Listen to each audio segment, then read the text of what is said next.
Perkembangan agama-agama di Indonesia. 1. Animisme dan dinamisme. Sebelum agama Hindu dan Buddha berkembang, kepercayaan animisme dan dinamisme merupakan kepercayaan asli bangsa Indonesia. Dalam kehidupan keagamaan di Indonesia, kedua kepercayaan ini sudah berakar kuat. Dinamisme berasal dari kata Yunani, dinamis, yang artinya kekuatan, khasiat.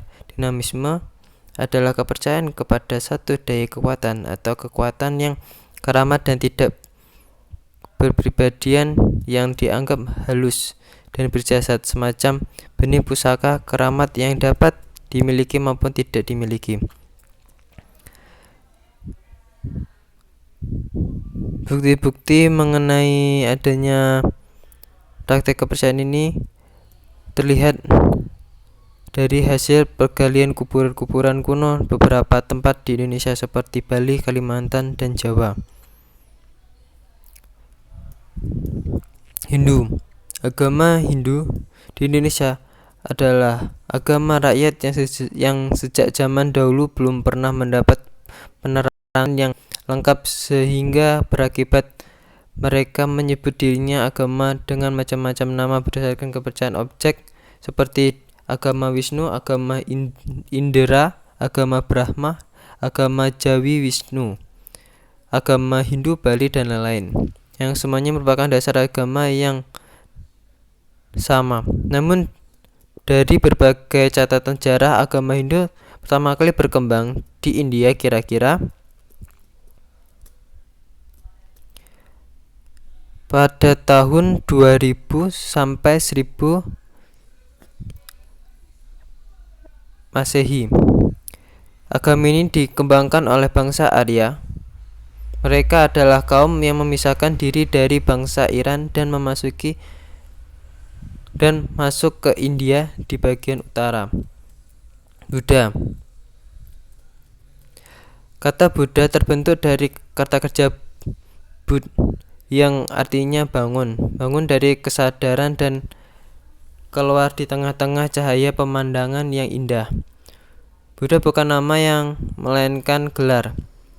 Nama pendiri agama Buddha yaitu Siddhartha Gautama atau biasa juga disebut Cakyamuni, artinya orang tapa dari suku turunan Cakyas.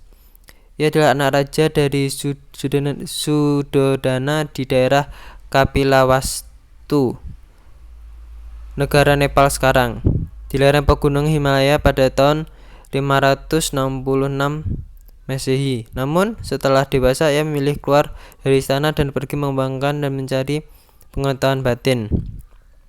Kemudian ia menghadap Dewa Brahma dan dengan memohon kepadanya atas nama para dewa dan atas nama manusia supaya menyiarkan pengetahuan yang akan menyinari dunia ini. Sejak saat itu Siddhartha menjadi Buddha, yang artinya yang disinari. Menurut beberapa catatan sejarah, peristiwa ini terjadi pada tahun 531 Masehi. Pada waktu itu Siddhartha berusia 35 tahun. Sekitar abad 7 Masehi, agama Buddha masuk ke Indonesia dan kerajaan Sriwijaya menjadi pusat agama Buddha. Pada saat itu sudah terdapat perguruan tinggi agama Buddha dan diasuh sekitar 1000 orang biksu. Pada abad ke-8 Masehi, agama Buddha telah berkembang di Jawa. Hal ini dapat dilihat dengan adanya Candi Borobudur, Candi Kalasaman, dan Candi Sewu. Pada masa kerajaan Singosari dan Majapahit, agama Buddha mencapai puncak kejayaan. Namun dalam perkembangannya agama Buddha dan Hindu terjadi perpaduan yang harmonis. Bahkan bagi pengikut Buddha di Jawa Tengah tidak membedakan antara dewa dalam agama Hindu dengan dewa dalam agama Buddha.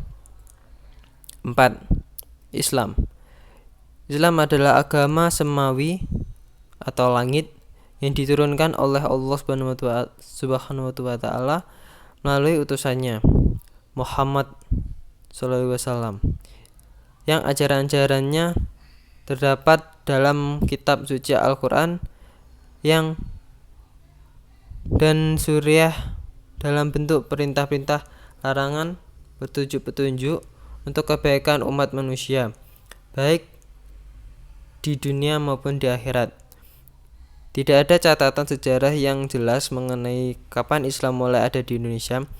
Namun para pedagang Muslim Arab, Persia, dan India telah sampai ke Indonesia untuk berdagang sejak abad 7 Masehi. Namun, berdasarkan laporan Cina, masa dinasti Tang pada akhir abad 8 dan abad 9 di Sumatera telah bermukim orang-orang Arab dan Persia yang menganut Islam. Masuknya Islam di Indonesia Timur sejak abad ke-14 Masehi. Islam telah datang ke daerah Maluku, demikian juga di Banda, Hitu, Makian, dan Bacan.